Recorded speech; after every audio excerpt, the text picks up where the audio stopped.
Saludos para todos, bienvenidos a esta nueva clase.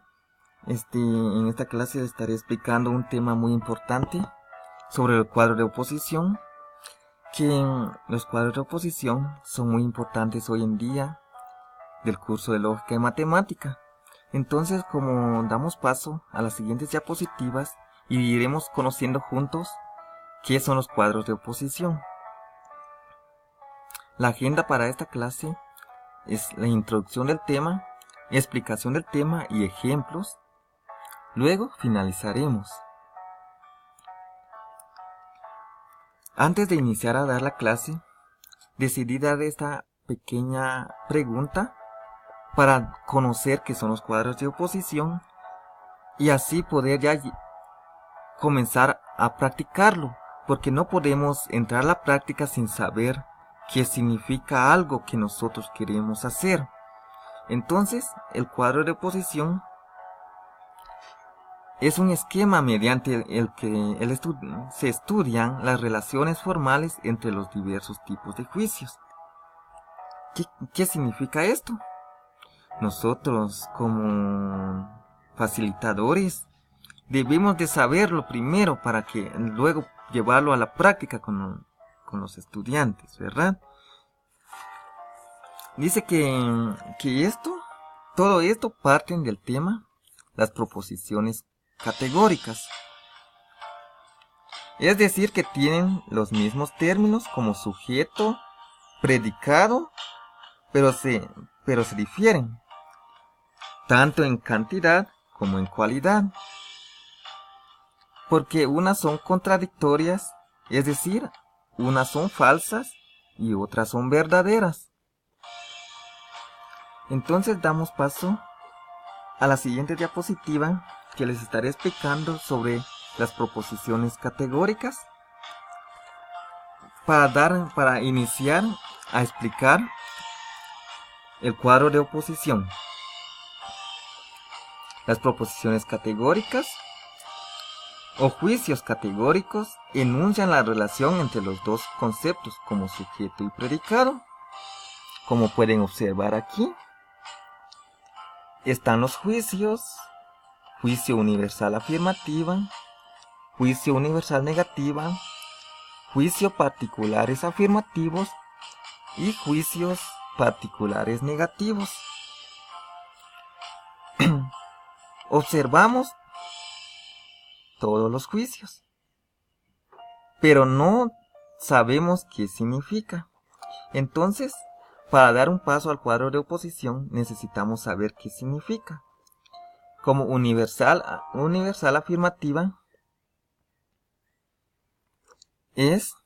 tiene como fórmula: todo sujeto es predicado y se simboliza con la letra A. Como ejemplo, todo gato es mamífero. La universal negativa, este otro juicio, tiene como fórmula: ningún sujeto es predicado y se simboliza con la letra E. Como ejemplo, ningún gato es mamífero. Las particulares afirmativos tienen como fórmula: algún S es P y se identifican con la letra I. Como ejemplo, algunas gallinas vuelan. Luego están los juicios de particulares negativos, que como fórmula tienen: algún sujeto no es predicado y se simboliza con la letra O. Y tiene como ejemplo: algunas serpientes no son venenosas. Ya observamos qué significa cada uno. El sujeto es el primero, como por ejemplo, algún gato es mamífero. Gato es sujeto, mamífero es predicado. Ya observamos esto. ahora damos paso al cuadro de oposición de los juicios. Como pueden observar aquí un cuadro. Este cuadro, en cada esquina tiene una letra que identifican a las proposiciones. Se pueden observar que la letra A y la letra E son proposiciones universales. La A es universal afirmativo. La letra E es universal negativo. Y las de abajo son particulares. La I es particular afirmativa y la O es particular negativa. Entonces, el cuadro de oposición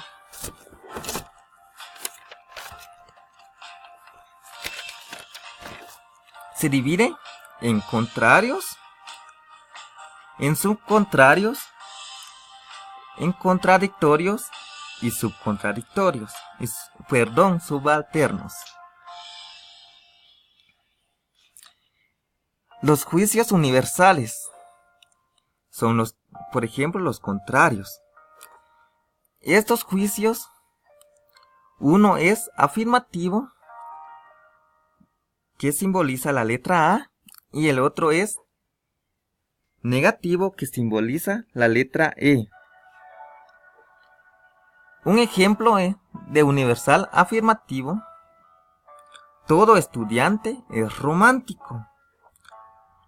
El contrario de universal afirmativo es ningún estudiante es romántico. Pueden ver la diferencia. Los juicios contradictorios son los juicios que se contradicen, que uno no está de acuerdo con el otro. Por ejemplo, la letra A es universal afirmativo y la letra O es particular negativo. Como ejemplo, en universal afirmativo, todo estudiante es romántico, y en particular negativo, algún estudiante no es romántico. Ahí es una contradicción, que no van de acuerdo. Y el juicio de la universal, y este juicio de contradictorio de la E con la I, ahí es una contradicción, porque aquí entonces las particulares son afirmativos y las universales son negativos. Como un ejemplo de universal afirmativo en contradictorios, algún estudiante es romántico. Luego, los subalternos significa que los dos, por ejemplo, la E y la O son subalternos, y los dos son negativos. Los juicios universal negativo y el juicio particular negativo, o sea que los dos son iguales.